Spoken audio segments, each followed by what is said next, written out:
வணக்கம் guys, welcome back to our channel trial and success. இன்னைக்கு இந்த வீடியோ எதை பற்றி பார்க்க போறோம்னா, இந்த வீக் பொங்கல் வீக் வந்து பொங்கலை தாண்டி ஒரு டாக்ஸிக்கான வீக் தான் சொல்லலாம் சோஷியல் மீடியாவில், எஸ்பெஷலி எக்ஸில் கூட சொல்லலாம். 3 இன்சிடென்ட் எஸ்பெஷலி அதில் வந்து என்னன்னா, ஃபர்ஸ்ட் வந்து பொங்கல் அன்னைக்கு திடீர்னு நம்ம தலை வந்து கேம்ப் ஆட் பண்ணிட்டாரு.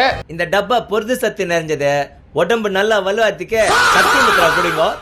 அது ஒரு பயங்கரமான ஒரு ஆப்போசிட் ரியாக்ஷன் ஆச்சு. அதே மாதிரி ரகுமான் வந்து பிபிசிக்கு வந்து ஒரு இன்டர்வியூ கொடுத்துருந்தாரு. அதை சவா பட எக்ஸ்பீரியன்ஸ் பற்றி கேட்டிருப்பாங்க. அதை அவர் சொல்ல போய் அது ஒரு பயங்கரமான டாக்ஸிசிட்டி அமௌண்ட்ஸ் ஃபேன்ஸை வந்து கிரியேட் பண்ணுச்சு. தேர்டு வந்து ஜேகே வந்து பராசக்தி வெர்சஸ் ஃபேன்ஸ்னு ஒரு டாக்ஸிக்னு ஒரு வீடியோ பற்றியே போட்டிருந்தாரு. அதை பற்றி தான் பார்க்க போகிறோம் இந்த வீடியோவில். முக்கியமாக வீடியோஸில் என்ன பேசியிருக்காங்க, நம்மளோட வியூ என்ன, அதை பற்றி தான் பார்க்க போகிறோம். நீங்கள் எங்கள் சேனலுக்கு ஃபஸ்ட் டைம் வந்தால் மறக்காமல் எங்கள் ட்ரையல் அண்ட் சக்சஸ் சேனலுக்கு சப்ஸ்கிரைப் பண்ணுங்கள். அதே மாதிரி மறக்காமல் அந்த ஐ பட்டனை கிளிக் பண்ணுங்கள். எங்களை மாதிரி ஸ்மால் கிரியேட்டர்ஸ்க்கு அது ரொம்ப யூஸ்ஃபுல்லாக இருக்கும். ஸ்ட்ரைட்டாகவே நம்ம வீடியோக்குள்ளே போகலாம்.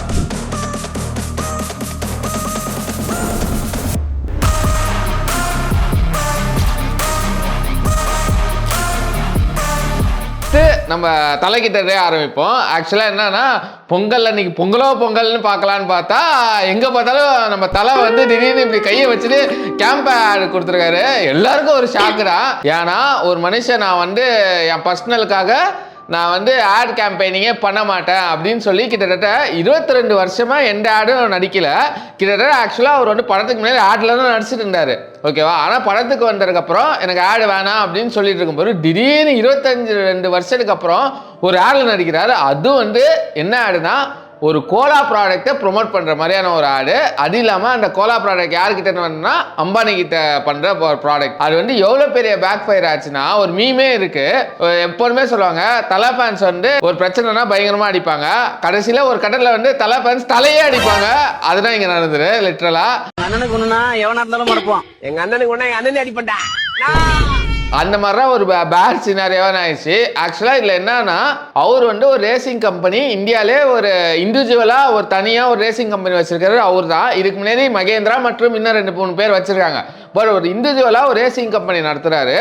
ஆல்ரெடி இந்த ஆடு வரத்துக்கு முன்னாடியே அவர் வந்து அனுப்பமா, ஹிந்தியில் அனுப்பமான ஒரு பயங்கர ரிப்போர்ட்டர் ஒருத்தங்க இருக்காங்க சினிஃபீல்டில், அவங்க கிட்ட இன்டர்வியூ கொடுத்துருப்பாரு. அதிலே அவர் சொல்லியிருப்பாரு என்னன்னா, I am looking for endorsements. Okay, என்டோர்ஸ்மெண்ட்ஸ்னா ஒன்றும் இல்லை, ஆடு. ஆக்சுவலாக என்ன ப்ராப்ளம்னா, அவர் வந்து ஒரு ரேசிங் கம்பெனி நடத்துறால நிறையா செலவுகள் இருக்குது. அவர் என்னடா செலவு பண்ணாலுமே அது வந்து இமேஜினேஷனில் போயிட்டு இருக்கு. அவர் ஃபார் எக்ஸாம்பிள் ஒரு 200 crores ஒரு படத்துக்கு வாங்கினா கூட, அவர் இருக்கிற காசு அவ்வளோ அதர் பிஸ்னஸ் பண்ணி காசு பண்ணியிருந்தா கூட இதில் எக்ஸ்பென்ஸ் பண்ணுறது ரொம்ப அதிகம். ஏன்னா இது வந்து ரைட் ஃப்ரம் லாஜிஸ்டிக்ஸ்லேருந்து அந்த டீமை ரன் பண்ணுறதுலேருந்து நிறையா பிரச்சனைகள் இருக்குது. அதனால் அந்த வீடியோவில் எனக்கு தெளிவாக சொன்னார் என்னன்னா, நான் வந்து இந்தியா ஃபுல்லாக எல்லா டோஸையும் நாக் பண்ணுறேன், ஏதாவது ஒரு முறையில் ஃபண்டு கிடைக்குமா அப்படின்னு.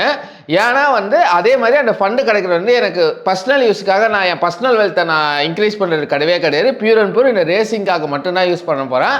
ஒரு காசை இங்கே வர்றத நான் இங்கே கொண்டு போகிறேன், அவ்வளோதான் சிம்பிள் அப்படின்னு சொல்லியிருப்பாரு. அது இல்லாமல் அவர் சொன்ன ரீசன் ஏன்னா, நீங்கள் நல்லா கேட்கலாம், இதில் கூட அவர் பர்சனல் இல்லை, பட் அவர் டீமை தான் ரன் பண்ணுறாரு, அதுக்கு நீ கோலா இதெல்லாம் பண்ணணுமா, இல்லை அதுக்கு ஏன் நீ ஆட் பண்ணணும், வேற மீன்ஸ் பண்ணலாம் இல்லைன்னு. இன்னொரு கூட ஒரு கொஸ்டின் வரும், சுயநலத்துக்காக போகிறாரா அப்படின்னு.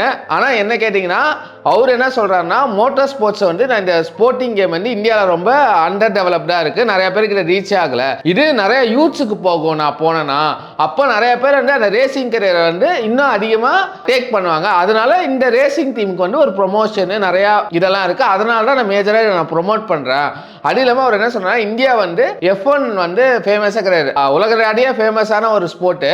இங்கே F1 வந்து 2 வருஷம் நடந்திருக்குன்னு நினைக்கிறேன். 2000 அந்த 12-13 நடந்திருக்கு. நொய்டாவில் ஒரு ரேசிங் ட்ராக் இருக்குது, ஆனால் அதுக்கப்புறம் F1 நடத்தவே இல்லை. ஏன் ரீசன்னா, இங்கே வந்து நிறையா டாக்ஸஸ் இருக்குது கவர்மெண்ட் கிட்ட, என்டர்டெயின்மெண்ட் டேக்ஸ், அதனால எங்களால் நடத்தி கட்டுப்படி ஆகாது அப்படின்னு சொல்லும்போது அவர் என்ன சொல்கிறாரு, இந்த மாதிரி நான் வந்து ஒரு ஸ்போர்ட்ஸை ப்ரொமோட் பண்ணால் நிறைய பேர் எடுத்தால் ஆட்டோமேட்டிக்காக கவர்மெண்ட் கிட்ட நிறையா சலுகை வரும் அப்படின்னு சொல்லி தான் அவர் ஈவன் தமிழ்நாடு கவர்மெண்ட் ஸ்போர்ட்டிங் இதே தமிழ்நாடு கவர்மெண்ட்டே ஸ்பான்சர் பண்ணுற லோகோவும் வச்சுக்கிறார். அதான் ரீசனு. அதனால இந்த ஸ்போர்ட்ஸ் வந்து டெவலப் ஆகும், அதுக்காக மட்டும்தான் நான் போகிறேன். அது இல்லாமல் அவர் ஒரு பேஷனை தெளிவாக சொல்லிட்டாரு, அதுக்காக மட்டும்தான் அவர் போகிறாரு, வேறு எதுக்காகவும் போகும்போது அவரு கிடைச்ச ஸ்பான்சர்ஸை பண்ணுறாரு. இது இல்லாம ஒரு ஹெச்ஆர்எக்ஸ் கூட அக்ரிமெண்ட் சைன் பண்ணிருக்காரு, அதுக்குமே ஆட் நடிக்க போறாருன்னா கேள்விப்பட்டேன். அதுக்காக மட்டும்தான் இருக்கு. பட் ஓவரால் என்ன கேட்டீங்கன்னா அதை நீ ஒரு கோலா கம்பெனியை ப்ரொமோட் பண்றது கரெக்டா அப்படின்னு கேட்டா அவரோட பர்பஸ் கரெக்ட். அதை பார்த்து இன்ஃப்ளூயன்ஸ் ஆகிற ஒரு பர்சன்டேஜ் இருக்காங்க, நம்ம அது நோன்னு சொல்ல முடியாது. பட் அவரோட பர்பஸ் ரொம்ப நோபலாக இருக்கிறனால இது ஓகே அப்படின்னு சொல்லும்போது இன்னும் ஈவன் இன்டெலிஜென்ட் தான். பட் எல்லாரும் அந்த ஸ்கேலில் இருக்க முடியாது. அதை வந்து டிசைட் பண்ணுறது நம்ம கிடையாது. நீங்களே கூட சொல்லலாம் அதை வந்து இப்படி டேக் ஓவர் பண்ணுறாங்க. என்ன கேட்டிங்கன்னா அவர் ஒரு நோபல் பர்பஸ்க்காக இங்கே பண்ணுறாரு. அவர் பர்பஸ் வந்து ரொம்ப லார்ஜர் ஸ்கேலில் வந்து கரெக்டாக இருக்கிற மாதிரி தான் எனக்கு ஒரு ஃபீல் இருந்தது. பட் இதில் வந்து ஒரு கோலா கம்பெனியை ப்ரொமோட் பண்ணுறது கரெக்டானு கேட்டிங்கன்னா அது ஒரு அன்ஹெல்தி ட்ரிங்க் தான். அது யோசிச்சா அது தப்பு மாதிரி தான் இருக்குது. பட் அதை வந்து நம்ம இப்படி ஃப்ரேம் பண்ணுறோம் நான் உங்ககிட்ட விட்றேன், நீங்கள் மறக்காமல் கமெண்ட் செக்ஷனில் பதிவு பண்ணுங்கள். அதே மாதிரி ரெண்டாவது இன்சிடென்ட் வந்து ஏஆர் ரஹ்மான் வந்து பிபிசிக்கு ஒரு இன்டர்வியூ கொடுத்துருப்பாரு. அந்த இன்டர்வியூவில் என்ன சொல்லியிருப்பாருன்னா, இன்டர்வியூவர் கேட்டிருப்பாங்க இந்த மாதிரி சவான்னு ஒரு படத்துக்கு ஒர்க் பண்ணுறீங்க, அந்த சவுண்ட் ட்ராக் சூப்பராக இருந்தது, ஆனால் அது வந்து ஒரு டிவைட் பண்ணுற மாதிரியான ஒரு படம் தானே சொசைட்டியை அப்படின்னு கேட்கும்போது ரஹ்மான் என்ன சொல்லியிருப்பாருன்னா ஆமாம் அப்படின்னு சொல்லியிருப்பாரு. நான் அந்த மேக்கர்ஸ்டே கேட்டேன், அது இல்லாமல் நான் இந்த படத்தில் நீங்கள் ஒர்க் பண்ணியே ஆகணுமான்னு கேட்கும்போது ஆமாம் நீங்கள் தான் ஒர்க் பண்ணணும்னு கம்பல் பண்ணாரு. சரி ஓகே அப்படின்னு சொல்லிட்டேன். அவர் என்ன சொன்னார், அது டிவைட் பண்ணுற மாதிரியான படம் தான், ஆனால் லார்ஜர் எக்ஸ்டென்ட் ஒரு சோல்ஜரோட பிரேவரியை பேசுகிற படம், அதுக்காக தான் மேஜராக நான் எடுக்கிறேன். அந்த படமும் அதை தான் மேஜராக பண்ணுறேன். ஆனால் அதை தாண்டி வந்து நான் என்ன ஃபீல் பண்ணுறேன்னா மக்கள் வந்து அவ்வளோ லைக் இன்டெலிஜென்ட் லேக்கிங் பீப்புள் கிடையாது. They know what to follow not to ஃபாலோன்னு அவருக்கு நல்லாவே தெரியும். அதனால ஒரு படத்தை பார்த்து எதை எடுக்கணுமோ அதை எடுத்துப்பாங்க, எதை எடுக்கக்கூடாது அதை எடுத்துப்பாங்க. அவ்வளோ இன்ஃப்ளூயன்ஸ் பண்ணாரு அப்படின்னு தான் நான் நினைக்கிறேன். ஏன்னா மக்களால் like people are way more intelligent நான் நினைக்கிறேன் அப்படின்னு சொல்லியிருப்பாரு. ஆனால் நல்லா பார்த்தீங்கன்னா இந்த பர்சன் எந்த ட்ரெண்டிங் வீடியோவில் வராரு, இதுக்கு முன்னாடி மட்டும் சொல்கிறாரு. அதே மாதிரி இன்னொரு விஷயம் என்ன சொன்னார்னா 8 இயர்ஸாக கண்ட்ரியில் நிறைய இந்த மாதிரி ப்ரொபகண்டா கைண்ட் ஆஃப் ஃபிலிம்ஸ் வருது, அது வந்து it's not good for freedom of speech அப்படின்லாம் சொல்லியிருப்பாரு. ஆக்சுவலாக டு பி ஆனஸ்ட் அதுக்கு சொன்னதுக்கு அது வந்து இப்படி ரியாக்ட் ஆச்சுன்னா கிட்டத்தட்ட அந்த டே வந்து ஹோல் டே ட்ரெண்டிங்கில் இருந்தார், வேர்ல்டு ரேடியாவே ட்ரெண்டிங் ஆனார். ஏன்னா வச்சு அடின்னு அடிச்சுட்டாங்க. லிட்ரலாக என்ன சொன்னாங்கன்னா அவர் வந்து சான்ஸ் கிடைக்கல அதனால அவர் இப்படி பண்ணுறாரு, அவரோட மைனாரிட்டியை வந்து சொல்லி அழுகுறாரு, அவர் வந்து இந்தியாவுக்கு வந்து துரோகம் பண்ணிட்டாரு, அவர் வந்து கிட்டத்தட்ட ஆன்டி இந்தியன் மாதிரி ப்ரொஜெக்ட் பண்ணிட்டாங்க, அவர் பாடின கம்போஸ் பண்ண வந்தே மாதரம் பாடுறதுக்கே கொஞ்சம் கூச்சமாக இருக்குது அப்படின்னு சொல்லி அதையும் தாண்டி சரி ஜென்ரல் பப்ளிக் தான் அப்படின்னு பார்த்தா 2-3 ஃபேமஸான செலிபிரிட்டிஸ் வந்து பக்கமாக அடிக்கிறாங்க அவருக்கு அகேன்ஸ்டாக. எவ்வளோ நாள் வன்மம் தெரில. அந்த வன்மம் படிக்கும் போது ஒரு விஷயம் தான் தெரிஞ்சுது, அவங்க இந்த பிரச்சனைக்காக பண்ணுறாங்களா இல்லை அவங்க படத்துக்கு சைன் பண்ணலன்னு பண்ணாங்களான்னு தெரில. அந்த செலிபிரிட்டி மேம் பண்ண விரும்பலை, அந்த மாதிரி தான் பண்ணிட்டு இருக்காங்க. எனக்கு என்னன்னா இந்த மாதிரியான ஒரு பயங்கரமான ஒரு ஆள் லிட்ரலி என்னன்னா இந்தியாவுக்காக நிறைய பண்ணியிருக்காரு, ஆஸ்கர் வாங்கியிருக்காரு, இந்தியாவை ரெப்ரசன்ட் பண்ணி நிறைய கவர்மெண்ட் ஒரு ஹானர் பண்ணியிருக்காங்க.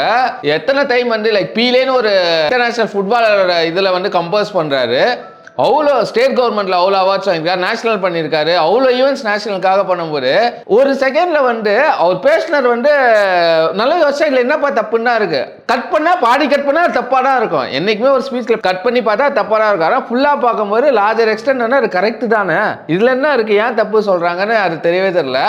அந்த ஒரு தப்பே சொன்னாலுமே அப்போ வந்து அவர் நல்லது பண்ணலாம் தெரியல, அவரு அடிக்கணும் அப்படின்னு அடின்னு சொல்றாங்க. ஒருத்தர் சொல்றாரு தமிழால் தான் லிட்டரா நான் பார்த்தேன் யாருன்னு கூட தெரியல, கண்டுகொண்டேனுக்கு அப்புறம் அவருக்கு நான் பாட்டே கேட்கறதில்ல, அவருக்கு அப்கிரேடே ஆகலை அப்படின்னு சொன்னாரு.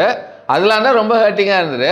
அப்கிரேடே ஆகலைன்னா இத்தனை நாள் லைன்லேயே இருக்க மாட்டார். இளையராஜா ஆரம்பிச்சு தேவா, யுவன், ஹாரிஸ், அனிருத், இப்போ சாயபைங்கிற வரைக்கும் அப்கிரேடாக இருக்காரு. இதுக்கு மேலே என்ன அப்கிரேட் பண்ணுன்னு தெரியல. ஆனால் அந்த மனுஷனே ஒரு ரிட்டர்ன் வீடியோ போட வச்சுட்டாங்க அவ்வளோ பெரிய இதில். அவர் என்ன சொல்கிறாருன்னா அந்த ரிட்டர்ன் வீடியோலையும் இந்தியா தான் என் வீடு, இங்கே தான் நான் கற்றுக்கிட்டேன் எல்லாத்தையும், இந்தியாவோட அழகே யூனிட்டி இன் டைவர்சிட்டி, வேற்றுமையில் ஒற்றுமை, அதுதான் வந்து அழகு, அதுதான் நான் இங்கே சொல்ல விரும்புகிறேன் அப்படின்னு சொல்லிட்டு நான் இந்தியாவுக்காக நிறையா பண்ணியிருக்கேன், நிறைய ஈவெண்ட்ஸ் பண்ணியிருக்கேன், நான் பர்சனலாக சன்ஷைன் ஆர்கெஸ்ட்ரா நிறைய ஹெல்ப் பண்ணுறேன் அப்படின்னு சொல்லி எப்போதுமே நான் இந்தியா அஸ் ஹோமராக ட்ரீட் பண்ணுறேன் ஜெய் இன்ட்டுன்னு சொல்லி சிம்பிளாக அந்த ஒரு லைன்லேயே இருக்குது, யூனிட்டி இன் டைவர்சிட்டிலே இருக்குது, அதுதான் இந்தியா. ஆனால் நம்ம ஆளுங்க வந்து வேறு விதமாக அதை எடுத்துகிட்டு போய் அவர் அடின்னு அடிக்கிறாங்க. அவ்வளோ நெகட்டிவிட்டி ஏன் அப்படின்னு தான் இருக்குது. ரொம்ப இதுவாக இருக்குது. நீங்கள் என்ன நினைக்கிறேன்னு மறக்காமல் கமெண்ட் செக்ஷனில் பதிவு பண்ணுங்க. அதே தாண்டி இன்னொரு இன்சிடென்ட் இருக்குது. ஜேகேன்னு ஒரு யூடியூபர், அவர் என்ன பண்ணிருந்தாருன்னா டாக்ஸிக்னு ஒரு வீடியோ போட்டிருந்தாரு. என்னன்னா பராசக்தி படத்துல வந்து கொஞ்சம் நெகட்டிவ் ப்ரோபகண்டா பண்றாங்க அப்படின்னு சொல்லி, ஏன் எஸ்கேவை அடிக்கிறீங்க, நீங்க எஸ்கேவை அடிக்க கூடாது, வேற ஒருத்தங்களை அடிக்கணும் அப்படின்னு சொல்லி அவர் ஆக்சுவலா நல்லதான் பேசியிருப்பாரு. ஆனா நம்ம ஆளுங்க தம்ப்நெயில பார்த்துட்டு அவரே சொல்லியிருப்பாரு, ஃப்ரண்ட்ல பார்த்துட்டு அடி அடின்னு அடிக்க போறாங்கன்னு. அதே தான் நடந்துரு. அந்த அளவு தான் இருக்கு. ஒரு குறிப்பிட்ட ஃபேன்ஸ் வந்து சொல்லியிருப்பாரு, டேய் நீங்க அடிக்க வேண்டிய ஆளே கிடையாது, வேற ஒருத்தவரா, நீங்க வேற ஒருத்தர் அடிச்சிட்டு இருக்கீங்க, அதை ஒழுங்கா அடிங்க தான் சொல்லியிருப்பாரு. ஆனா அவரை வச்சு அடி அடின்னு அடிக்கிறாங்க. அந்த லெவல் தான் இருக்கு. நீங்க பார்க்கலாம், போய் அந்த வீடியோ பார்த்துட்டு உங்களோட நியூஸை அதையும் கமெண்ட் செக்ஷன்ல பதிவு பண்ணுங்க. அதை ரொம்ப எக்ஸ்டெண்ட் பண்ணி போக தேவையில்லைன்னு நான் விரும்புறேன். இதை 3 இன்சிடென்ட் பற்றி தான் நாங்கள் பேசணும்னு நினைச்சேன். மறக்காம இந்த 3 இன்சிடென்ட்லையும் உங்கள் வியூஸை வந்து பதிவு பண்ணுங்கள் கமெண்ட் செக்ஷனில். உங்களோட வியூஸ் என்ன நம்ம கண்டிப்பாக போய் பார்ப்போம். நம்ம யாருக்கும் எதுவும் ஸ்டாண்டர்டாலாம் இல்லை, பட் ஒரு பாயிண்ட் இருக்குது, ஓவர் நெகட்டிவிட்டியாக இருக்குது, அது வேணால் குட் லைக் ஸ்ப்ரெட் பண்ணுங்கள் பாசிட்டிவிட்டி அப்படின்னு தான் சொல்ல முடியும். டூரிஸ்ட் ஃபேமிலி மாதிரி ஒரு படத்தை பார்த்து பாசிட்டிவிட்டி பாரு, கெட்டதுலேயும் பாசிட்டிவாக பாருங்கன்னு அந்த மாதிரி விஷயங்களை பார்க்கணும். அந்த மாதிரி தான் இருக்கணும். விட்டு தேவையில்லாமல் எல்லாத்துக்கும் யாரே அடின்னு அடித்து அந்த அடிக்கிறது கேவலமாக வரைக்கும் போகிறது வந்து அது வந்து தப்பு. நீங்கள் எங்கள் சேனலுக்கு ஃபஸ்ட் டைம் பண்ணால் மறக்காமல் எங்கள் ட்ரையல் அண்ட் சக்ஸஸ் சேனலுக்கு சப்ஸ்கிரைப் பண்ணுங்கள். இந்த வீடியோ பிடிச்சுன்னா லைக் பண்ணுங்கள், கமெண்ட் பண்ணுங்கள், உங்கள் ஃப்ரெண்ட்ஸ் அண்ட் ஃபேமிலிக்கு ஷேர் பண்ணுங்கள். அடுத்த வீடியோவில் பார்க்குற வரைக்கும் பாய்.